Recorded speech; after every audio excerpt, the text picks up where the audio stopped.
Innal hamdalillah nahmaduhu wa nasta'inuhu wa nastaghfiruh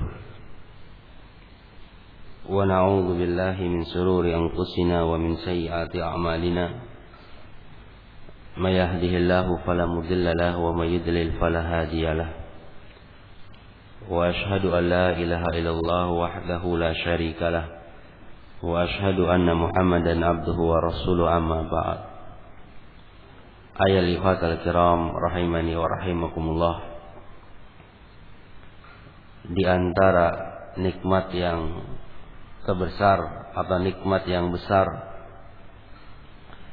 di mana Allah Subhanahu wa taala memberikan kepada kita kesempatan untuk berjumpa dengan bulan Ramadan. Bulan yang penuh dengan berkah atau kebaikan, kesempatan untuk kita beramal.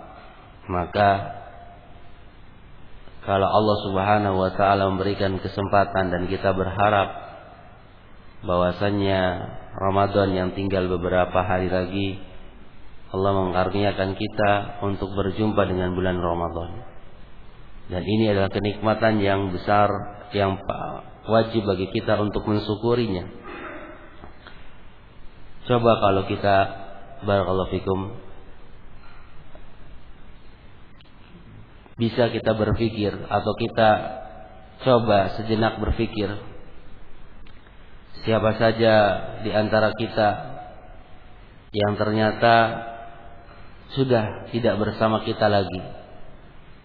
Ternyata bulan Ramadan tahun yang lalu adalah Ramadan yang terakhir buat mereka. Karena mereka telah mendahului kita, telah meninggal. Maka ketika Allah Subhanahu wa taala memberikan kesempatan kepada kita dan kita berharap Ramadan ini Allah mempertemukan kita dengan Ramadan ini, maka barakallahu fikum, itu adalah sebuah kenikmatan yang besar. Allah Subhanahu wa taala berfirman, "Wa in ta'uddu ni'matallahi la tusuha."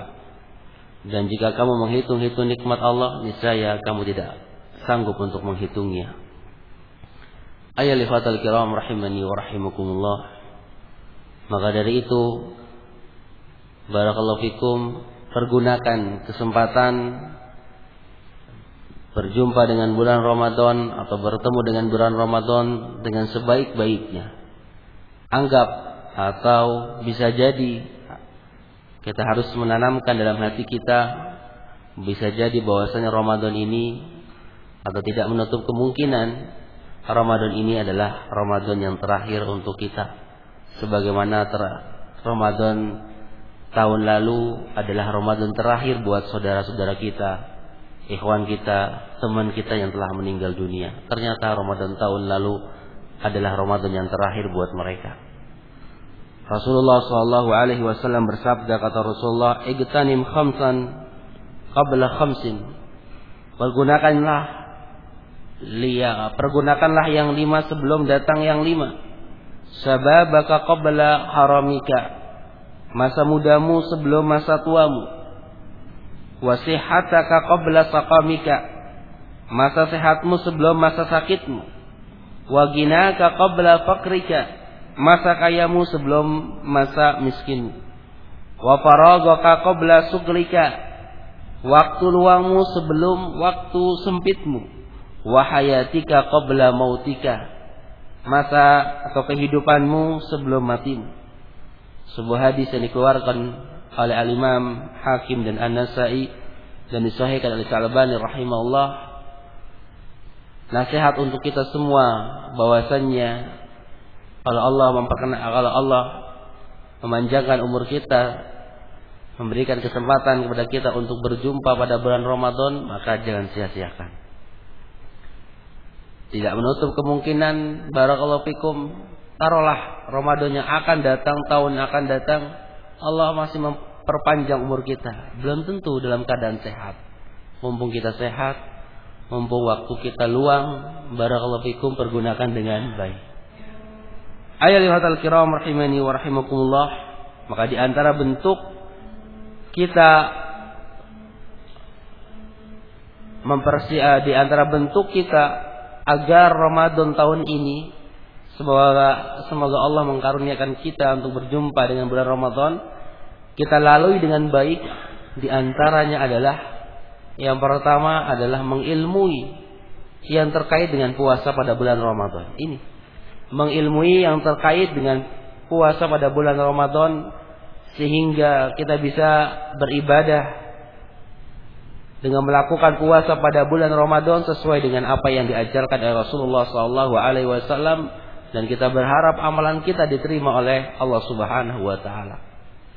Asy-Syaikh Al-Alamah As-Shalih Al-Fauzan beliau berkata, "Wa hakadha yanbaghi lil muslimi an yata'allama ahkama siyami wal iftar waqtan wa sifatan hatta yu'addiya siyamahu 'ala al-wajhil masru' al-muwafiqi li sunnati Rasulillah sallallahu alaihi wasallam wa hatta yakuna siyamahu sahihan wa amalahu maqbulan indallah fa inna dzalika min ahammil umur." Demikianlah seharusnya seorang muslim untuk mempelajari hukum saum, hukum puasa dan berbuka, waktu dan sifatnya, sehingga dapat melaksanakan puasa sesuai dengan apa yang disyariatkan, sesuai dengan sunnah Rasulullah SAW, sehingga puasanya benar dan diterima di sisi Allah. Maka yang demikian itu, mempelajari puasa termasuk perkara yang penting, sebagaimana Allah Subhanahu wa taala berfirman, "Laqad kana lakum fi Rasulillahi uswatun hasanah." Sesungguhnya telah ada pada diri Rasulullah sallallahu alaihi wasallam suri teladan yang baik, liman kana yarjullaha wal yaumal akhirah wa dzakarallahu katsira, bagi orang yang berharap rahmat Allah dan mengharap kedatangan hari kiamat, dan dia banyak menyebut Allah Subhanahu wa taala, banyak menyebut Allah. Itu ayat ikhwatal kiram rahimani wa rahimakumullah. Dari sini kita mengetahui bahwasanya penting bagi kita semua untuk membahas yang terkait dengan masalah puasa di bulan Ramadan, walaupun secara global, dengan harapan kita bisa berpuasa di bulan Ramadan dengan sesuai dengan tuntunan Rasulullah SAW. Maka pada kesempatan ini, insyaallah dengan ringkas kita akan membahas yang terkait dengan masalah puasa biiznillah. Yang pertama, ayyuhal ikhwatal kiram rahimani wa rahimakumullah, yaitu pengertian puasa. Kita akan membahas pengertian puasa secara bahasa adalah al-imsak, yaitu menahan. Secara bahasa puasa adalah al-imsak, yaitu menahan. Adapun secara syar'i, puasa adalah al-imsaku anil mafturati ma'an niyati min tulu'il fajri ila ghurubi syams. Puasa adalah menahan dari segala yang membatalkan puasa dengan disertai niat mulai dari masuknya waktu fajar hingga terbenamnya matahari. Al-imsaku anil mafturati ma'an niyati min tulu'il fajri ila ghurubis syams. Puasa adalah menahan dari segala yang membatalkan puasa dengan disertai niat mulai dari masuknya waktu fajar hingga terbenamnya matahari. Ini pengertian dari puasa. Adapun hukum puasa, sebagaimana antum ketahui, bahwasanya puasa hukumnya wajib. Hal ini tegak berdasarkan Al-Quran, As-Sunnah dan Ijma' tentang wajibnya puasa pada bulan Ramadan. Maka barang siapa yang mengingkari kewajiban puasa pada bulan Ramadan, maka sungguh dia telah melakukan perbuatan kekafiran yang mengeluarkan pelakunya dari agama Islam. Allah Subhanahu wa taala berfirman, "Ya ayyuhalladzina amanu kutiba alaikumus siyamu kama kutiba alal ladzina min qablikum la'allakum tattaqun." Wahai orang-orang yang beriman, diwajibkan atas kamu berpuasa sebagaimana diwajibkan atas orang-orang sebelum kamu agar kamu bertakwa. Dalam surat Al-Baqarah ayat 183 dalil yang menunjukkan wajibnya puasa. Dalil dari hadis sangatlah banyak, di antaranya Rasulullah sallallahu alaihi wasallam bersabda, kata Rasulullah, "Bunyal Islamu ala khamsin. Syahadati an la ilaha illallah wa anna Muhammadar Rasulullah wa iqamis shalah wa ita'iz zakah wal hajj wa shaumi Ramadan." Islam dibangun di atas 5 perkara. Yang pertama persaksian asyhadu an la ilaha illallah wa anna Muhammadar Rasulullah. Kemudian mendirikan salat, menunaikan zakat, pergi haji dan puasa pada bulan Ramadan. Ini dalil dari hadis, dari sekian banyak dalil yang menunjukkan bahwasanya wajibnya puasa pada bulan Ramadan. Adapun dalil ijma' dinukilkan oleh Syekh As-Shalih Al-Fauzan hafizahullah, kata beliau, wa ajma'ul muslimuna ala wujubi shaumihi wa anna man ankarahu kafara. Kaum muslimin sepakat atas wajibnya puasa pada bulan Ramadan.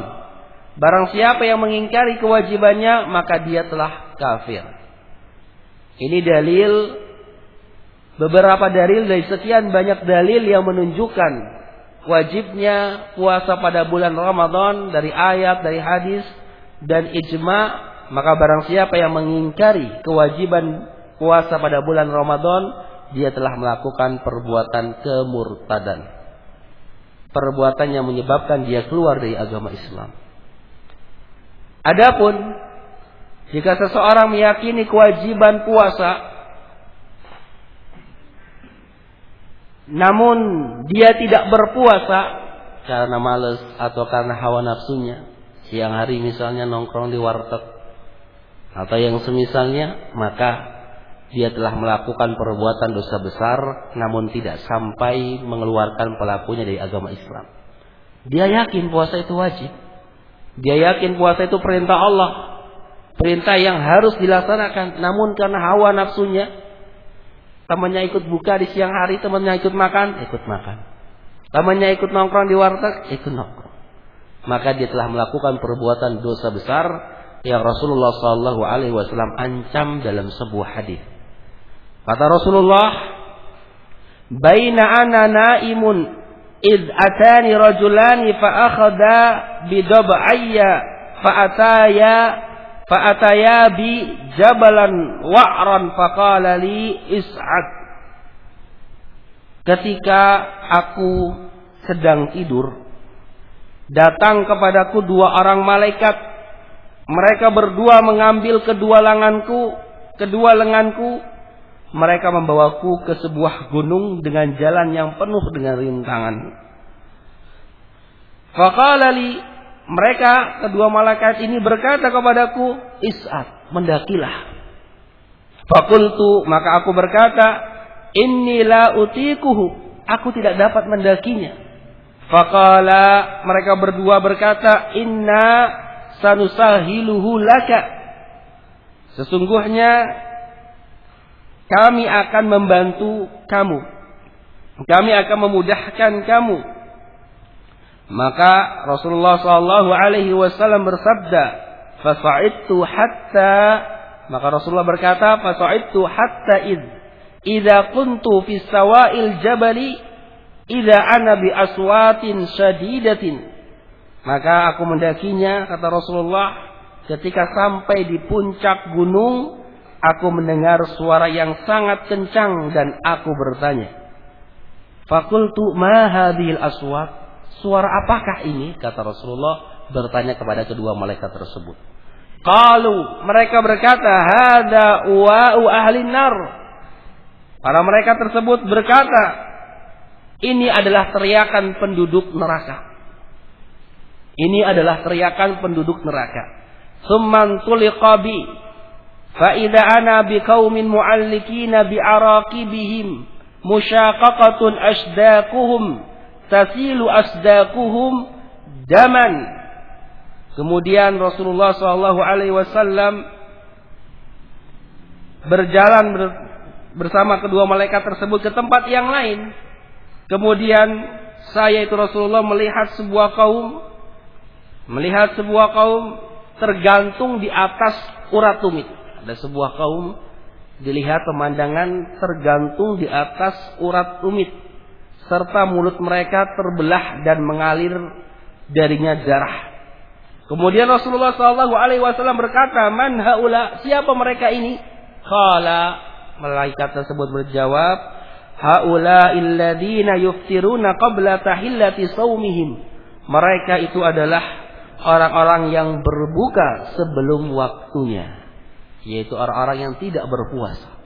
Berbuka makan di siang hari, maka ancamannya, siksaannya di akhirat dengan siksaan seperti ini. Hadis ini dikeluarkan oleh Al-Imam An-Nasa'i, begitu juga Al-Imam Ibnu Hibban dalam sahihnya dan Al-Hakim. Ayyuhal kiram rahimani wa rahimakumullah. Bulan Ramadan adalah bulan yang sangat teristimewa bagi kaum muslimin. Bulan yang penuh dengan keutamaan. Banyak sekali dalil-dalil dari ayat ataupun dari hadis yang menunjukkan keutamaan di bulan Ramadan. Di antaranya yang menunjukkan keutamaan bulan Ramadan adalah Allah Subhanahu wa taala mensyariatkan bagi kita semua untuk melaksanakan puasa pada bulan Ramadan. Ini di antara hal yang menunjukkan keutamaan bulan Ramadan dibandingkan bulan-bulan yang lainnya, di mana pada bulan tersebut Allah mensyariatkan kita untuk puasa sebulan penuh. Allah Subhanahu wa taala berfirman, "Ya ayyuhalladzina amanu kutiba alaikumus siyamu kama kutiba alal ladzina min qablikum la'allakum tattaqun." Wahai orang-orang yang beriman, diwajibkan atas kamu berpuasa sebagaimana diwajibkan atas orang-orang sebelum kamu agar kamu bertakwa. Di antaranya yang menunjukkan keutamaan bulan Ramadan, dibuka pintu-pintu surga dan ditutup pintu-pintu neraka. Dalam sebuah hadis yang dikeluarkan oleh Al-Imam Bukhari dan Imam Muslim dalam sahihnya,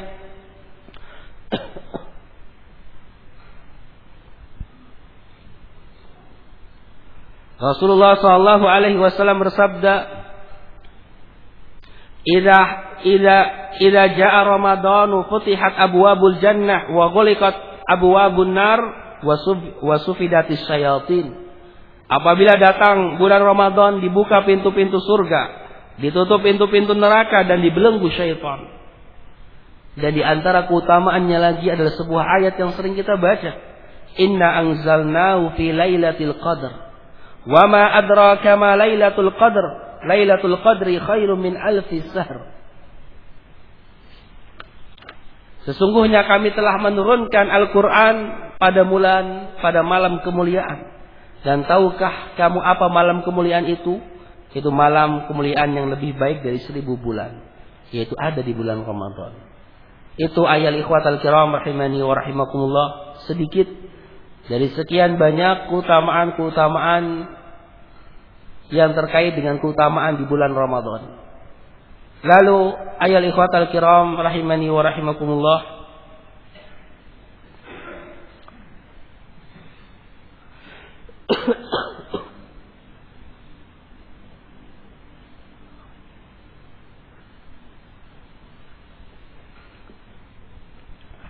sebagaimana ibadah-ibadah yang lainnya, bahwasanya ibadah puasa pun mempunyai syarat-syarat dan rukun-rukun yang harus dipenuhi agar ibadah kita diterima di sisi Allah.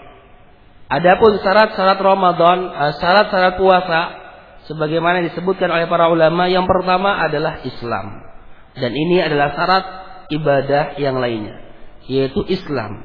Tidak sah orang kafir berpuasa sampai dia masuk Islam.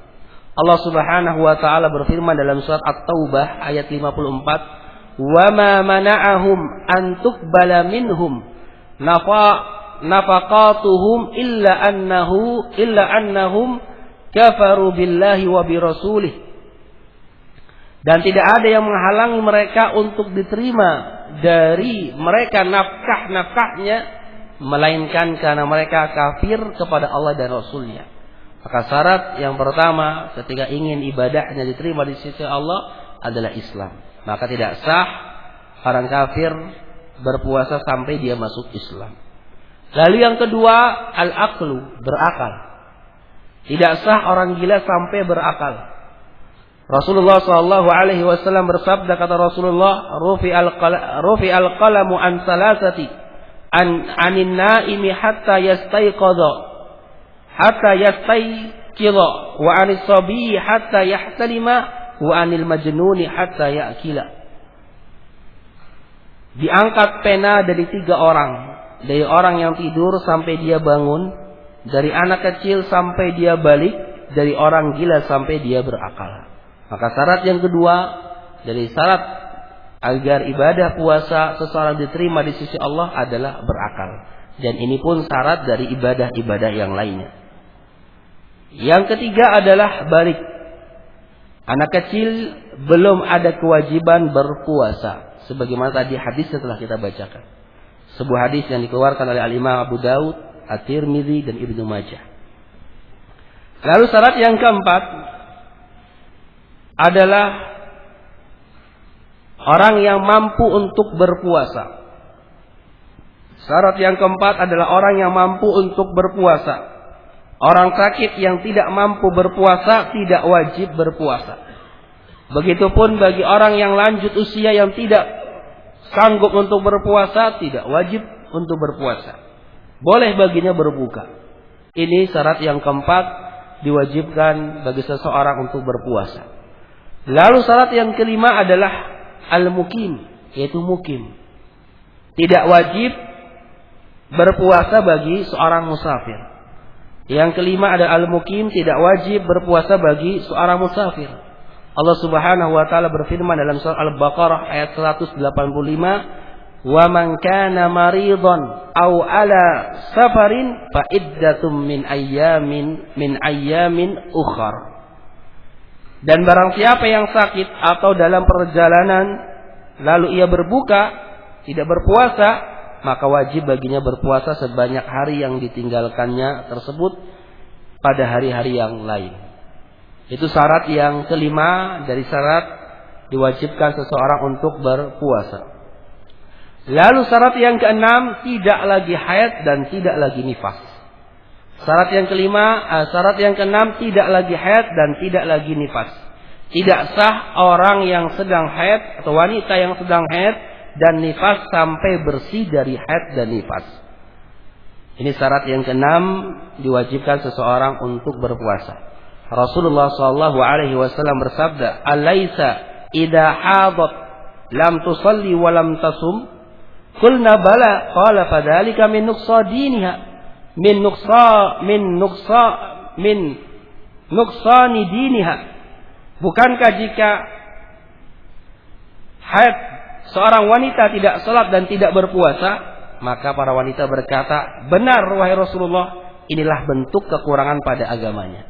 Dari sini kita ketahui dalam sebuah dari hadis yang dikeluarkan oleh Imam Muslim dalam sahihnya, bahwasanya wanita yang sedang haid dan nifas tidak boleh berpuasa, karena syarat seseorang boleh berpuasa adalah bersih dari haid dan nifas. Lalu yang ketujuh, syarat yang ketujuh adalah niat di malam hari. Niat di malam hari setiap malam pada bulan Ramadan. Tidak sah jika tanpa niat dan niat tempatnya di hati. Tentang hal ini Rasulullah SAW bersabda, "Innamal a'malu binniyat." Sesungguhnya amalan itu tergantung dari niatnya. Sebuah hadis yang dikeluarkan oleh Al-Imam Bukhari dan Imam Muslim dalam sahihnya. Ini syarat-syarat diwajibkannya seseorang berpuasa. Lalu rukun puasa. Yang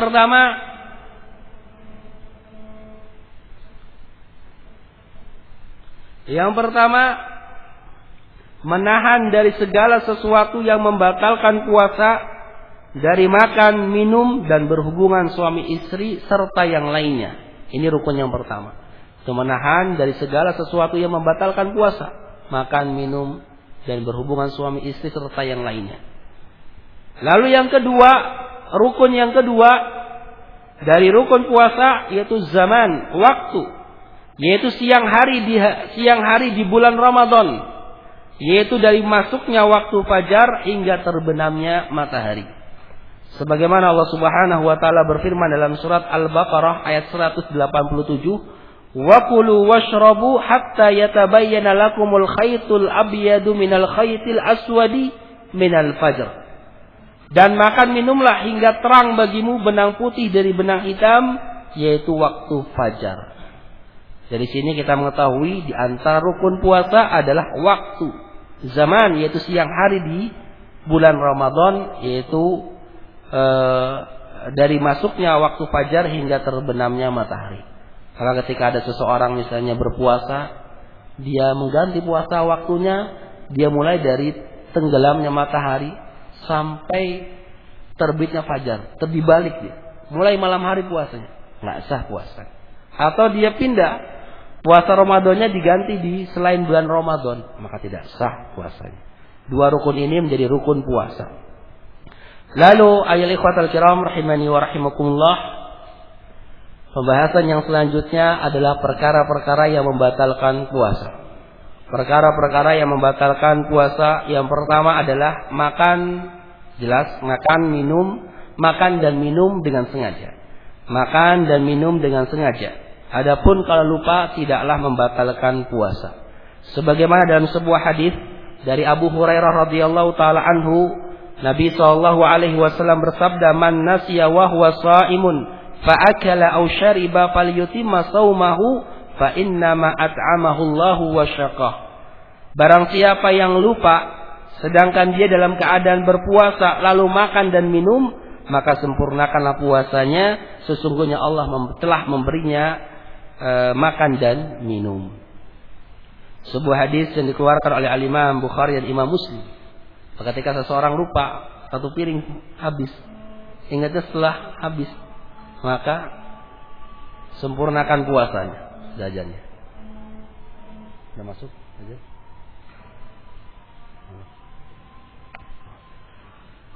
Termasuk yang membatalkan puasa masuk dalam poin ini adalah segala suntikan untuk menambah kekuatan, seperti vitamin, nutrisi yang masuk ke dalam makna makan dan minum, termasuk juga pembatal puasa, impuls dan semisalnya. Lalu yang kedua, keluar mani dengan sebab mencium istrinya atau sentuhan atau usahanya untuk mengeluarkannya, maka ini termasuk membatalkan puasa.